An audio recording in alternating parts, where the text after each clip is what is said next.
Hi, ഞാൻ അനഘ. കൃഷിയുമായി ബന്ധപ്പെട്ട അറിവിന്റെ നുറുങ്ങുകൾ നിങ്ങളുമായി പങ്കുവയ്ക്കാനായി വന്നിരിക്കുന്നു. വാഴ നടുന്നതുവരെയുള്ള കാര്യങ്ങൾ വിശദമാക്കുന്ന ആദ്യ ഭാഗം വീഡിയോ നിങ്ങൾ എല്ലാവരും കണ്ടിട്ടുണ്ടാവുമെന്ന് കരുതുന്നു.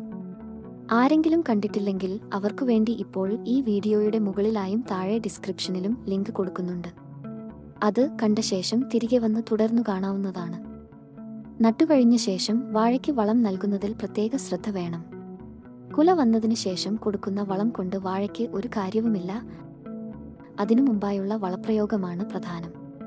വാഴയ്ക്ക് നൽകുന്ന വളം പലരും പലതരത്തിലാണ് തിരഞ്ഞെടുക്കുന്നത്.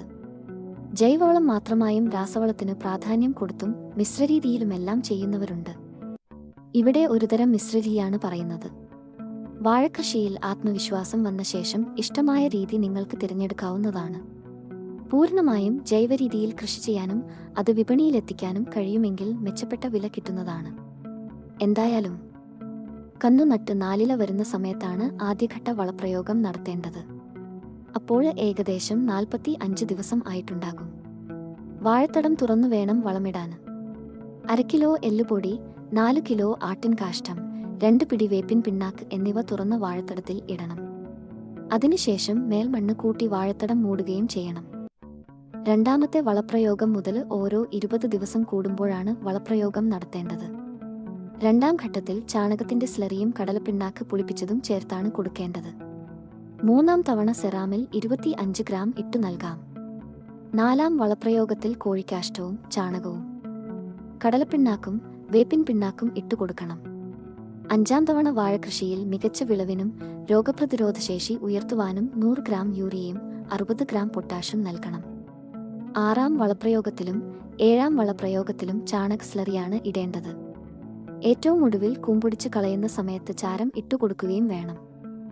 വാഴത്തോട്ടത്തിൽ വളരുന്ന കളകൾ വലിയ പ്രശ്നമാണ്.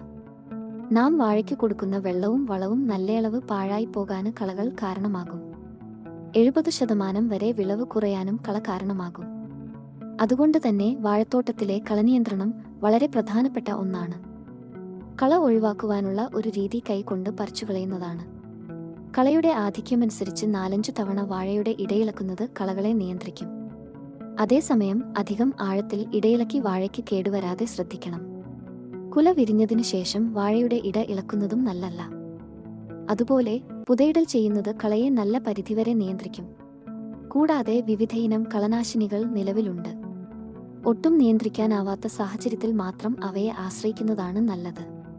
കളനിയന്ത്രണത്തിനുള്ള ഏറ്റവും ആരോഗ്യകരമായ മാർഗം വാഴത്തോട്ടത്തിൽ ഇടവിള കൃഷി ആരംഭിക്കുന്നതാണ്. കള കുറയുകയും ആദായം കൂടുകയും ചെയ്യും. പച്ചിലവളച്ചെടികൾ നടുന്നതും വൻപയർ കൃഷി ചെയ്യുന്നതും വെള്ളരിവർഗ വിളകൾ ചീര, ചേമ്പ്, കാച്ചിൽ, ചേന തുടങ്ങിയവ കൃഷി ചെയ്യുന്നതും ആലോചിക്കാവുന്നതാണ്. വാഴയുടെ പരിപാലനത്തിൽ പ്രാധാന്യമുള്ള മറ്റൊരു ഘട്ടമാണ് വാഴക്കന്നുകൾ കൈകാര്യം ചെയ്യൽ. ആവശ്യമില്ലാത്ത കന്നുകൾ നീക്കം ചെയ്യുകയും ആവശ്യമായവ സൂക്ഷിക്കുകയും വേണം. ഏതാണ് ആവശ്യമില്ലാത്തവ?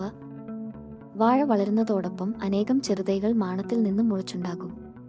അവ മാതൃസസ്യത്തിന് ലഭിക്കേണ്ട പോഷകങ്ങൾ വലിച്ചെടുത്ത് വാഴയുടെ കുലയെ ശോഷിപ്പിക്കും. വാഴക്കുലയുടെ ഭാരവും ഗുണവും നിലനിർത്താൻ ഈ കന്നുകൾ നീക്കം ചെയ്യേണ്ടത് അത്യാവശ്യമാണ്. വാഴയുടെ നടിയിൽ കഴിഞ്ഞ് 2 മാസത്തിനു ശേഷം തന്നെ കന്നുകൾ നീക്കം ചെയ്തു തുടങ്ങണം. വശങ്ങളിൽ വളരുന്ന തൈകൾ അതിന്റെ കടയ്ക്കൽ വെച്ച് നീക്കം ചെയ്യണം. തുടർന്ന് കുറച്ച് മണ്ണെണ്ണ മുറിവിലിറ്റിച്ച് പിന്നീടുള്ള വളർച്ച തടയണം.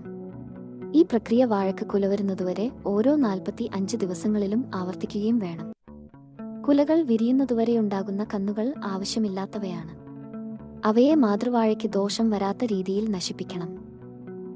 വാഴക്കുല വിരിഞ്ഞതിനു ശേഷം ഒരു വാഴയ്ക്ക് 1-2 കന്നുകൾ എന്ന കണക്കിൽ നിലനിർത്താവുന്നതാണ്.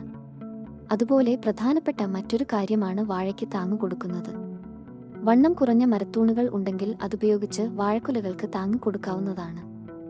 വാഴക്കുലയുടെ എതിർവശത്ത് താങ്ങുതൂണുകൾ കുഴിച്ചിട്ട് കുല വരുമ്പോൾ അതിൽ കെട്ടിവെക്കാം. മറ്റൊന്ന് കുലകൾ പരസ്പരം കെട്ടി ഉറപ്പിക്കുന്ന രീതിയാണ്.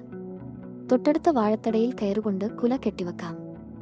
മറ്റൊരു രീതിയുള്ളത് മരത്തൂണുകൾ കൃഷിയിടത്തിന്റെ അറ്റത്ത് നാട്ടി ഒരു നിരയിലെ ഓരോ കുലയും കമ്പിയും ഉപയോഗിച്ച് അതിൽ കെട്ടിവെക്കുന്നതാണ്.